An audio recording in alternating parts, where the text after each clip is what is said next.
Yes, hanyuma uyu wa gatanu rero tugiye kubagezaho ikiganiro cyiza cyane aho tugiye kurebera hamwe early sign of emotional problem in children. Ibihe bimenyetso bigaragaza ko umwana azagira ibibazo bishingiye ku marangamutima amaze gukura. Ni ibimenyetso ushobora kubona umwana akiri mutoya, akiri gukura, kimubona gutya nyine atambuka agira ate, bikazakubwira ko uwo mwana ashobora kuzagira ibibazo bishingiye ku marangamutima, emotional problem. Tugiye kubirebera hamwe mu bintu bigera kuri 5 rero, ntuve kuri screen yawe utaramenya neza ni ibihe bintu bizakwereka ko umwana wawe ashobora kuzagira ibibazo bijyanye n'amarangamutima amaze gukura. Amaze nkwibutse ko tuguhuza n'inzobere mu by'imitekerereze ya muntu, kubera ko nanone ushobora kubigarura hakiri kare. Ushobora hari inzobere mu bijyanye n'imitekerereze y'abana bashobora kumufasha bakamutoza imikino, bakamutoza utuntu tugiye dutandukanye dushobora kugarura cyangwa se kumurinda kuzagira noneho ibyo bibazo. Ariko rero ntago wabigeraho ibyo ngibyo utabashije kumugana ngo agufashe. Ari nayo mpamvu tubahuza n'inzobere mu by'imitekerereze kugira ngo nyine ibyo ngibyo bijye biborohera cyane kuba mwashaka ubufasha hakiri kare.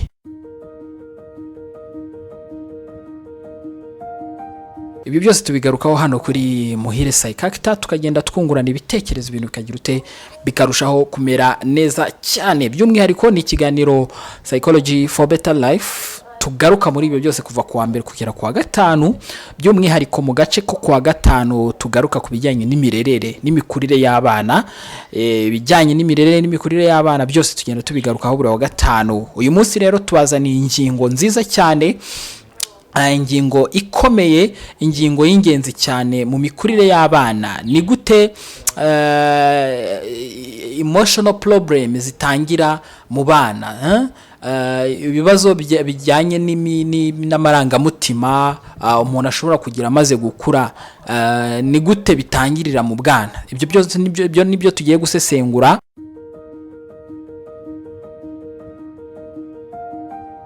Nyemerera rero ngaruke mu kanya tuganire kuri ibi bintu bigera kuri 5 bishobora kutwereka ko umwana ashobora kuzagira ibibazo bijyanye n'imitekerereze cyangwa se n'amarangamutima amaze gukura. Ndagaruka mu kanya, ngenda cyari Muhire psychologist.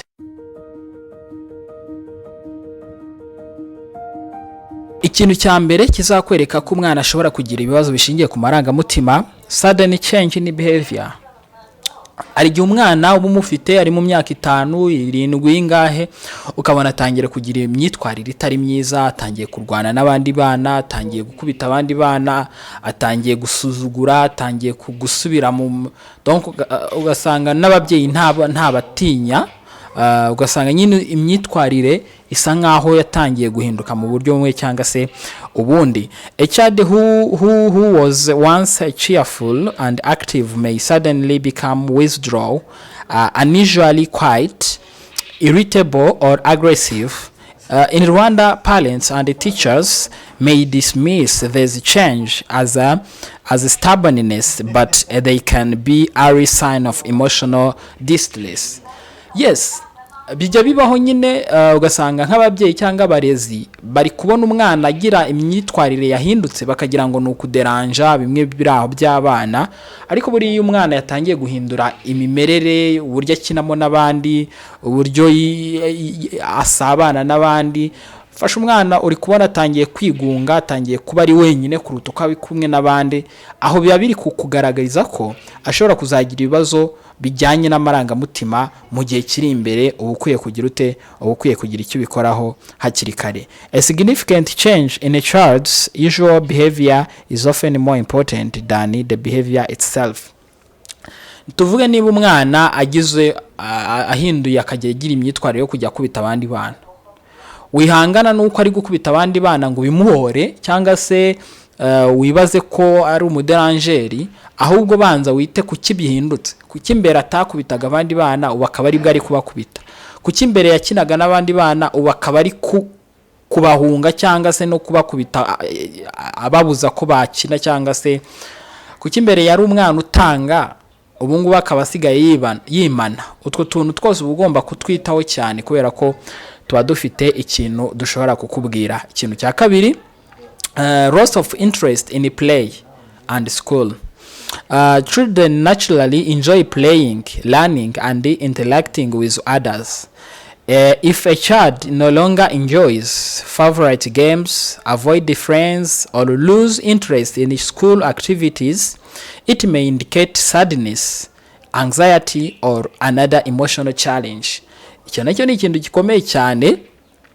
Niba umwana yari asanzwe ari umwana ukina n'abandi, umwana ukunda kwiga, umwana ukunda gusabana n'abandi, ukabona nyine rwa rukundo yari afitiye imikino, amagame, rwa rukundo yari afitiye inshuti, akunda kuzana abantu, ukabona byaragabanutse, ukabona urukundo yari afitiye kwiga nta kirufite, aho ngaho ukwiye gutekereza kabiri. Ibyo bari ibimenyetso by'uko umwana ashobora kuba ababaye, ashobora kuba afite ubwoba, ashobora kuba donc hari ibintu biri kumuremerera bijyanye n'amarangamutima. So bigaragaza nyine ko aba ari ibimenyetso bishingiye ku marangamutima ari kugenda agira. Icyo nacyo ni ikintu gikomeye cyane. Ikintu ukwiye kumenya nuko when children stop enjoying what they once loved, their emotional well-being should be explored. Ugomba kugira icyo bikoraho kubera ko iyo byahindutse biba ari ikimenyetso mpuruza. Ikintu cya gatatu cy'ingenzi, frequent physical complaint without a clear medical cause. Bijya bibaho ugasanga umwana umujyanye kwa muganga ari gutaka kababara hanaha, ari gutaka ko afite ikibazo kiniki ariko bakabura indwara. Umwana yatangiye guclaiming utubazo turi physique, donc tw'umubiri bisanzwe, ariko ntibabone indwara, biba bivuze ko hari ibibazo ari gurwana nabyo biri psychological, donc bidafatika bishingiye ku mitekerereze n'imimerere. Ibyo nabyo ukwiye kugira ubukwiye kubyitaho. Some children express emotional distress through physical symptoms such as headache, stomach tiredness, or poor appetite, even when medical explanation find no physical illness. Niko abana bakunze kurekarama ibibazo byabo. Iyo mwana afite ikibazo cy'imitekerereze cyangwa cy'amarangamutima, akenshi ntago bimenya ko afite icyo kibazo cy'imitekerereze cyangwa cy'amarangamutima, ahubwo azakubwira ko ari kubabara umutwe, azakubwira ko ananiwe, azakubwira ko adashaka kurya. Donc noneho nujya gutanga ibizami kwa muganga, babura indwara, babura inzoka, babura malaria, babure whatever, ahubwo wumve nyine wenda ko bamuruze cyangwa ari ikindi, nyamara ari ibyo bibazo bijyanye n'amarangamutima ari kurwana nabyo. Cyo nacyo ni ikindi kintu gikomeye ugomba kwitaho nk'umubyeyi. Ikintu cyakane ugomba kwitaho nk'umubyeyi rero nacyo ni change in sleep and eating habits. Difficulty sleeping, frequent nightmare, sleeping much more than usual, loss of appetite, or overeating can also be early indicators of emotional problem. Utu natwo n'utundi tumenyetso udakwiye kurenza ingohi. Umwana ufite ibibazo mu gusinzira no kurya, ahangaha ni ibibazo biba biri kugira niho utangira kuvuga ati aha nta bindi bibazo bijyanye n'amarangamutima umwana wanjye ari kugira. Iyo bimeze gutyo utabimenye kare, nyine ni hahandi no mu bukuru bwe azagira azaba umunyabibazo, ahora claiming utuntu tudafatika, cyangwa se agira iyo myitwarire yo kutaryama no kuryama cyane, cyangwa se kurya no kutarya, donc ibintu bivangavanze bibi bishobora kumubangamira. Rero igihe umwana ari kugorwa no gusinzira, igihe ari kurota cyane ibintu bibi, akikanga nijoro, igihe ari gusinzira cyane birenze ibisanzwe, igihe ari kubura apeti, igihe ari kwikura mu bandi cyangwa ari kurya cyane bidasanzwe, ibyo byose ujye ubyitaho cyane. Ibyo aba ari impinduka cyane zijyanye n'amarangamutima, umwitaho abagomba kugira abagomba kumenya.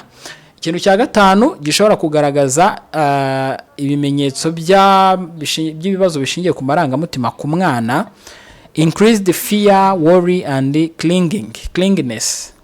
Hari igihe umubyeyi aba afite umwana adashaka kujya hasi, ugasanga umwana ahora afashe mama we mu bitenge, cyangwa donc adashaka kumureka, wagenda kumva arababaye, donc ntashake kuva hafi, umwana agahora afite impungenge, afite ubwoba. Ibyo nabyo ni ibimenyetso by'uko ashobora kuba afite ibibazo by'amarangamutima. A child who suddenly become excessively fearful, avoid school, cry easily, or refuse to separate from parent or caregivers may be experiencing anxiety or emotional insecurity. Iki ni ikintu gikomeye cyane igihe umwana atangiye kwanga kujya ku ishuri, igihe umwana atangiye ugasanga umwana ararira cyane, umwana w'imyaka 3 yirirwa ararira, ugasanga ari refusing, donc ari kwanga kuba kure y'ababyeyi.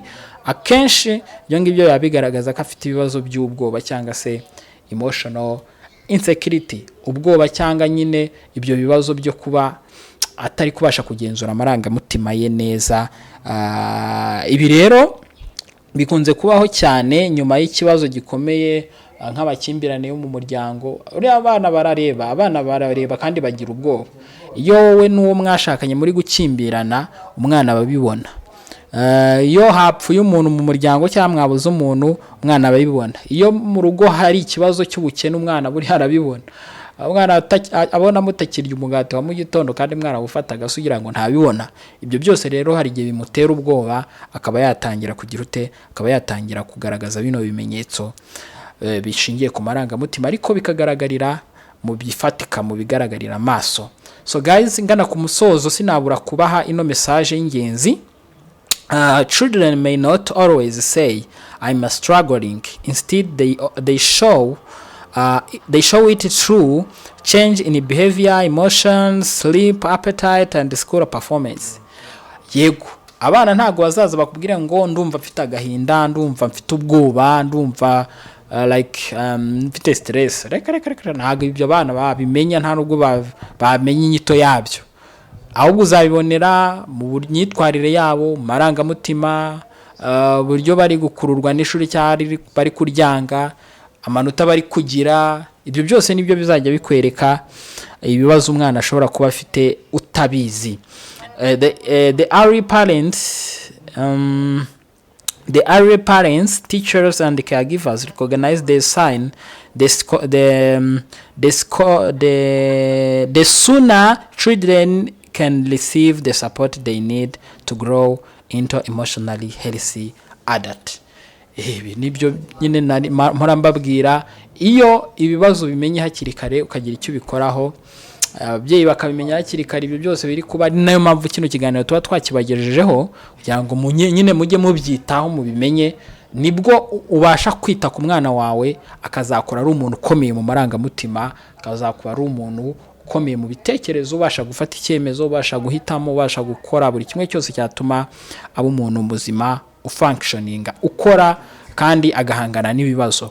So guys, naho nsoreje iki kiganiro cyacu cyo kuwa gatanu kigaruka ku bijyanye n'imirerere ndetse n'imikurire y'umwana. Niba wadukunze kora like, kore subscribe niba utarayikora kugira ngo tujye tubana, hanyuma unadusangiza abandi kugira ngo twaguke.